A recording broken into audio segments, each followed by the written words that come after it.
start first, right? Okay.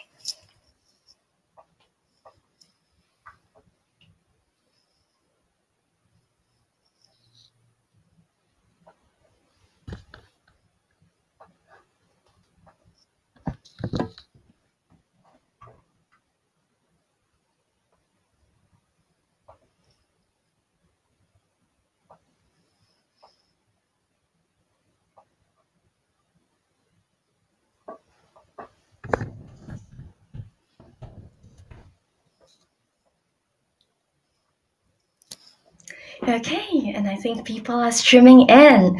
So next up, we have Cynthia. Cynthia is the Youth Social Entrepreneurship and Innovation Consultant at UNDP.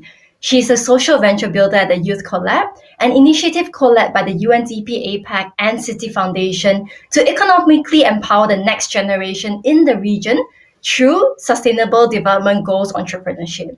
Cynthia is also the co-founder of a travel fintech startup called ReadyTravel.io, and she has a deep passion for innovation in education and financial inclusion for women. Cynthia, welcome so much to Young Founders Summit, and I'll hand it over to you right now to give your speech. Thank you so much, Eileen, and good afternoon, everybody. It's great to be here, and thank you for inviting me. And actually, the team invited me to say that, oh, you'll be good with kids. And actually, I'm most of the time mistaken, mostly by my height of being a kid still. But I think later on through the conversation, you will know that I'm a little bit older than all of you. So when I was starting to prepare for this little conversation here, I was thinking, how can I best convey my message so that we can best connect with each other? So I started to kind of remember what it was like when I was 11, 12, maybe 15, 18, the magic number that seems to automatically qualify all of us to be a responsible adult. So I was thinking, what was I doing when I was 11, 12? And to be honest, I was not doing what you were doing. I was totally not thinking about business. I didn't know what the UN was. And in terms of technology, I don't think Facebook even existed, and now it's like already outdated. So you kind of know my age here. So when I was thinking of what to study at uni, which I think a lot of you also had these big questions in your mind at that stage in your life, I was also clueless. I didn't know what my true passion was. I had many ideas. I wanted to be a fashion designer. I wanted to be an interior designer. I wanted to be a Formula One engineer. I just couldn't decide because I was scared to make a decision that, what if I can't find a job afterwards? What if I can't make a living out of that? And what if I don't like what I do by being stuck in a cubicle in an office? So that was all the things that was going through my mind. But after all, what really, really bugged me most is inaction. So I tried it all. I worked 2 jobs when I was 16 at the summer holiday, and then I also signed up for various courses for fashion design and whatnot, just to try out as many things as possible, so that I can at least go and tell my parents, I've tried it, I don't like it, or I tried it, I really want to pursue it. So after all of that, I did a business degree, which is totally none of the above. And I worked at the UN, which is also seemingly unrelated. So I think the end of the day is a lot of the work that you are going to apply might not exist now. So when I was studying, the team that I work at the UN on entrepreneurship, especially on youth, does not exist. We only existed maybe 4 or 5 years ago, and I still haven't graduated by then. So it's very important that you look at what you're good at and you just go and do as many things as possible, open your horizon, and see how can you improve from that. So when I was when I'm at the Youth Collab, we actually work with thousands of young entrepreneurs who are looking to make a positive change. And our work co-developed by UNDP and City Foundation, we work with founders from a very diverse background. And at the UNDP, our mandate is to leave no one behind. So for us, it's so important that we level the playing field for all the young social entrepreneurs who are from developing countries, who are from very advanced technology nations. So for us, it's very important that people who have a different starting point in life can also have the same access of these kinds of opportunities. So I think it would take a long time to figure out truly what you want to do, and it might change, but it's okay. And I think don't rush it, because the journey itself is more important of what you learn, how you learn it, and definitely your failures and your heartbreaks is going to prepare you for what is going to come next. So be sure to endure every single moment of it. If you're lost, you're not alone, because I think a lot of people also still not sure. But that's okay. I think the society tells us that, oh, you have to know what you want to do by a certain age. But that's totally not true. And some of the times I still wake up thinking, how can I do better? So that's the really, really important thing that I want to tell my younger self of it's okay, and that you can take your time to figure out what you want to do. So that's why I always tell the entrepreneurs that we work with, your ability to connect with people is so important. And that's why I want to connect with you. And I also want you to connect with all the people that you're working with, you're pitching with, because that's really important. That is going to shape your success no matter what you want to do in life. So let me close by just a very short story of encouragement of how my failure can be your lessons.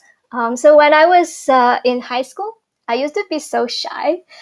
So the first time I did like public speaking, I was at school. There was about 30 or so people in my class, and it was an English class. I had to do a presentation of some Shakespeare or something, and I couldn't like have any form of preparation. Like I thought it was going to be easy, but obviously it was not.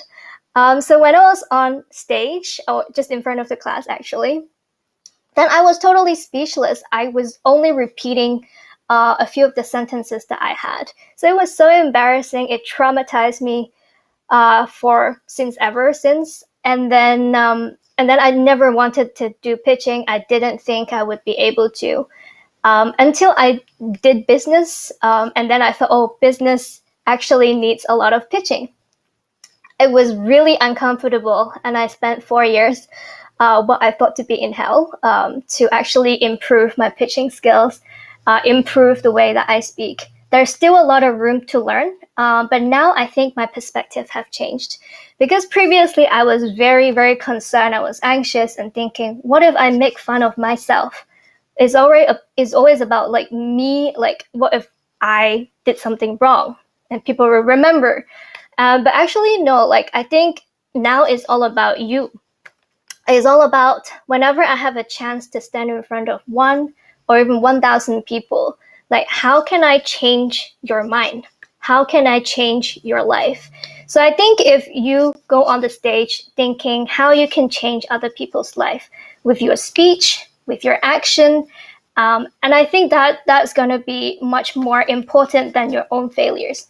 So to this day, I'm still working on that, and I'm very, very thankful for the chance. So thank you again for giving me this chance of speaking to all of you, and I look forward to hearing all of your brilliant ideas. All the best.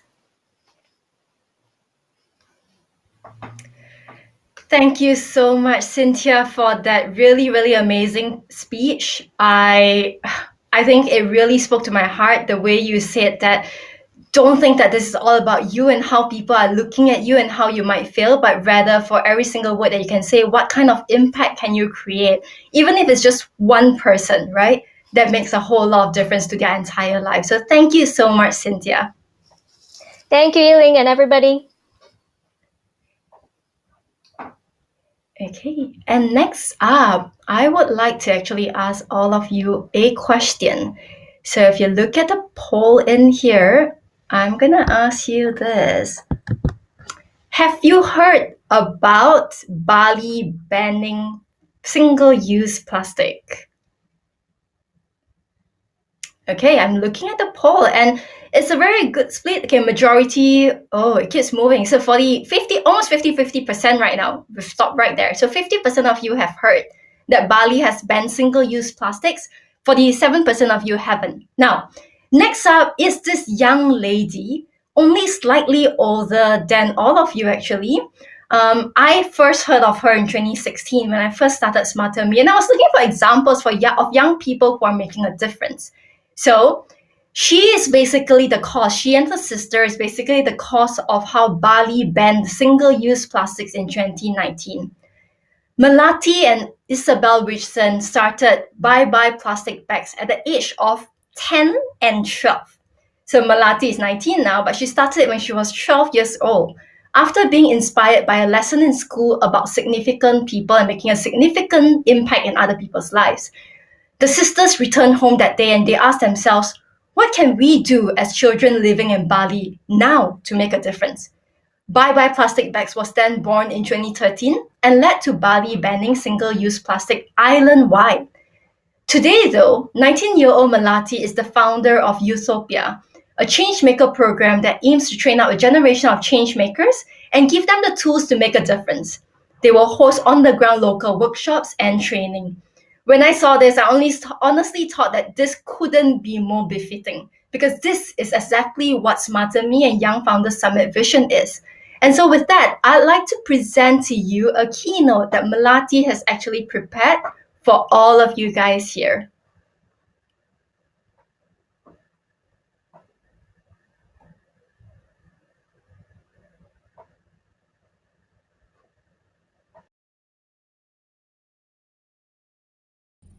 Hello everybody tuning in and watching Young Founders Summit Asia. My name is Melati Wijsen. I'm 19 years old and a full-time changemaker.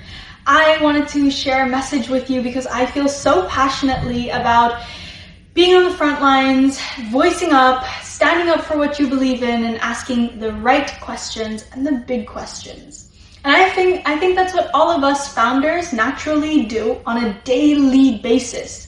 I wanted to share a story. I became a founder when I was 12 years old, all because together with my younger sister, we had a vision, we had an idea and an end goal. We knew we wanted to make our island home of Bali plastic bag free. And I know all of you are geared up with this great idea, this brilliant product, and this great vision for the world. I think the biggest advice I could give you is to stay yourself, to keep going, and always surround yourself with a team of like-minded individuals who challenge you, who force you to think outside of the box and always be creative. I recently heard a quote that I absolutely love and is my new motto, and I wanted to share it with you today because I believe it's what drives us forward as young entrepreneurs, young founders. And that is that we grow in the direction of the questions we ask. So again, make sure that every day you are waking up and asking new questions. Who you are, what your mission is, what your values are, and continuously challenge yourself to change perspective, to make sure that you are constantly learning and constantly growing yourself to be the best possible version. I believe in you. I believe in us young people all around the world who are standing up for what we believe in today. After all, we young people may only be 25% of the world's population, but we are 100% of the future, and that change can start today.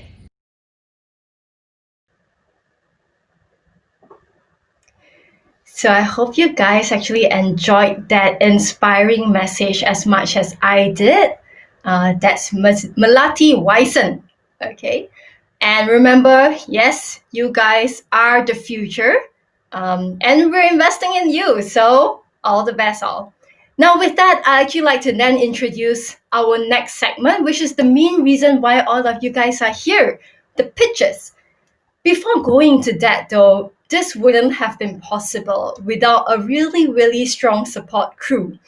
If I just started itself, I work with a lot of mentors, and honestly, without mentors who are willingly giving their time to pay it forward, we wouldn't be able to help share the knowledge and help share the learnings and takeaways and challenges with all you young people. And with that, I would really like to give a sincere word of appreciation to all the mentors who've been spending the past 2 months working with our young founders here. So we have Alok, Annie, Deepak, Janice, Dr. Dalal, Vince, Lily, Faye, Sebastian, Angela, AJ, Jamie, Dr. Matthew, Jaren, Sonia, and Joelle. They have tirelessly worked with the founders, and I hope that you found the journey as enjoyable as they did, because the mentor definitely came back to say that it was their privilege as well to be able to work with all of you all. And you all really did inspire them and ignite that little spark in them again. So thank you. So what's going to happen next? We have 2 groups, Group E and Group Z. Again, we will share the digital link in the chat. So just in case that you are wondering which group that you want to go and join and listen in, I've now put this in here as well. You can just go download the PDF and take a look at which team it is that you want to go and listen to. So we have Group E and Group Z. What will happen is after I end the session, again, click on the Sessions button on the left-hand side. You can then scroll down, look for the respective group and join. Don't worry, if you want to jump across different groups, you can definitely do so at any time. You could just leave the session and join the other session as well.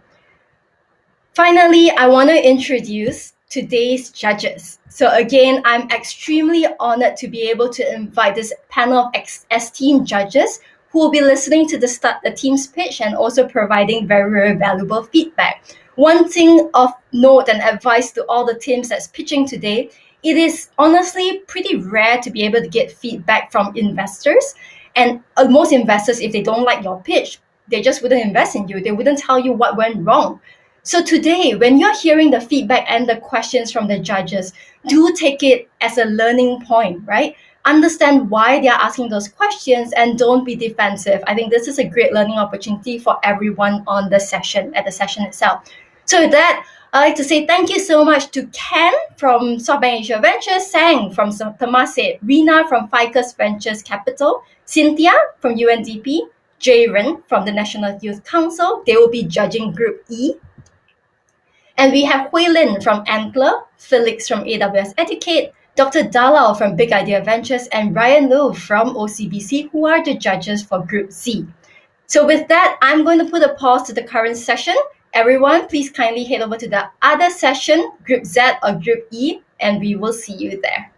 Again, one final note, don't leave after the pitches. At about 4:30 p.m., or if you need to take a break, do so, but at 4:30 p.m. Singapore time, we will actually resume with 2 speeches and Ask Me Anything sessions by 2 very, very inspiring entrepreneurs in Singapore, Will as well as Reina. And you definitely don't want to miss that session because you get to ask them questions. So I'll see you in the respective sessions.